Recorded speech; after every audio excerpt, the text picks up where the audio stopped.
మీ భర్త అంజిరెడ్డి గారు ఆల్రెడీ రాజకీయాల్లో ఉన్నారు.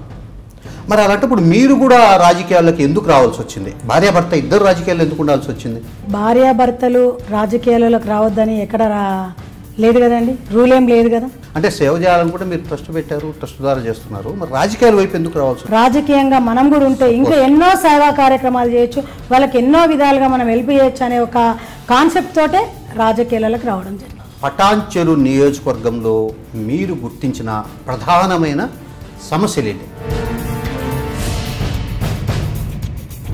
అదే మా యొక్క కాన్సెన్స్లో ఉన్నటువంటి లోటే అది. మీ నియోజకవర్గం నుంచి సిఎస్ఆర్ ఫండ్స్ రాష్ట్రంలో ఉండే ఇతర నియోజకవర్గాలకు వెళ్తున్నాయి. మా కాన్సెన్స్లో ఉన్నటువంటి ఎమ్మెల్యే గారు దాన్ని పట్టించుకోకపోగా ఈరోజు ఆ ఇచ్చినటువంటి స్థలాలను కూడా లాక్కునే ప్రయత్నం చేస్తున్నారు అక్కడ ఎమ్మెల్యే గారు. మీ కుటుంబానికి పటాన్చెరు నియోజకవర్గంలో రాజకీయంగా పెద్ద బలం లేదు, ప్రజాబలం లేదు. అందుకే మీకు 2014లో అంజిరెడ్డి గారికి టికెట్ ఇవ్వలేకపోయారనే ఒక ఆరోపణ ఉంది. మరి కేసీఆర్ గారు వస్తే బంగారు తెలంగాణ చేస్తారు అనే వేవ్లో ఉన్నప్పుడు ఈరోజు ప్రజాబలం ఉన్నట్టా లేనట్టా? మంత్రి హరీష్ రావు గారు మిమ్మల్ని ఎందుకు టార్గెట్ చేయాల్సి వచ్చింది? మీరు హరీష్ రావు గారిని టార్గెట్ చేశారా? హరీష్ రావు గారు మిమ్మల్ని టార్గెట్ చేశారు? నన్ను టార్గెట్ చేయాల్సినంత అవసరం ఏమొచ్చింది అంటే మీరు అడిగే ప్రశ్నల్లో నా బలం ఏందో తెలుస్తుంది.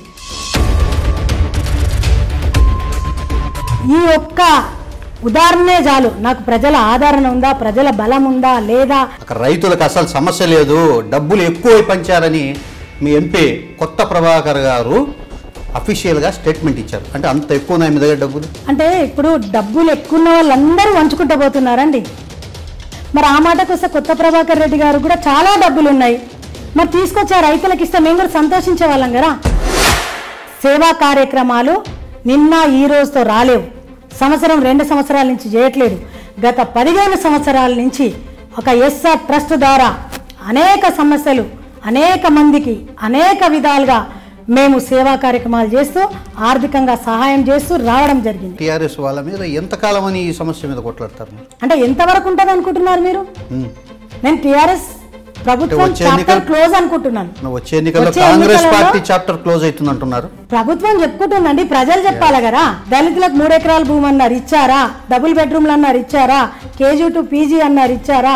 మహిళలకు రుణాలు అన్నారు, ఇచ్చారా? వచ్చే 2019లో టీఆర్ఎస్ ప్రభుత్వం గద్దె దిగడం ఖాయం. 4,000 కోట్ల రూపాయలకు పైగా తెచ్చి అన్ని అభివృద్ధి పనులు చేశామని చెప్పి ఈ మధ్య ప్రకటించారు. అంటే మీరు అసలు అభివృద్ధి జరగలేదన్నట్టు ప్రతిదీ నెగిటివ్గా ఎందుకు మాట్లాడతారు? మరి నిజంగా 4,000 కోట్ల రూపాయలు వచ్చిందేమో, మరి అది ఎక్కడ పోయిందో నాకైతే తెలియదు. ఎమ్మెల్యే జేబులో పోయిందేమో. అవన్నీ వాస్తవాలే కదా, కథనాలు ఎందుకు అవుతాయి? వాస్తవాలు కాబట్టే కదా ఈరోజు వాళ్ళ నోట్లో మట్టి కొట్టిరు. నేను చర్చకు సిద్ధం, మీరు చర్చకు సిద్ధమా? అంటే అధికారుల ముందు చర్చ పెడతారా, లేదు పబ్లిక్ లో చర్చ పెడతారా? పబ్లిక్ లోనే పెట్టాలి కదండి. పబ్లిక్ లో పెడితే పబ్లిక్ తెలుస్తుంది. ఎందుకంటే నేను అబాండాలు వేస్తున్నానా, వాస్తవాలు చెప్తున్నానా అనేది ప్రజలు కూడా తెలుసుకోవాలి. హైకమాండ్ మీకే టికెట్ ఇవ్వాలనుకునే ప్రత్యేకతలు మీలో ఏమున్నాయి? ఎందుకు ఇవ్వాలను? అధికారం కావాలనో పదవులు కావాలనో నేను రాజకీయాలకు రాలేదండి. నాకు పదవులు వద్దు, నాకు అధికారం కావాలని కాదు, ఒక డబ్బు సంపాదించుకోవాలనే కోరిక లేదు, ఆస్తులు కాదు, అంతస్తులు కాదు.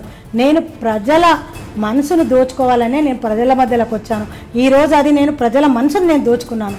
కాబట్టి ఈరోజు ఒకవేళ అధికారం వచ్చినా కూడా ప్రజలలో ఒక్కరిగా వాళ్ళ మధ్యలుండి వాళ్ళ కోసం పోరాడతానికి తప్ప అధికారం నా చేతులు ఉంది అనేది నేను ఏ రోజు కూడా భావించను.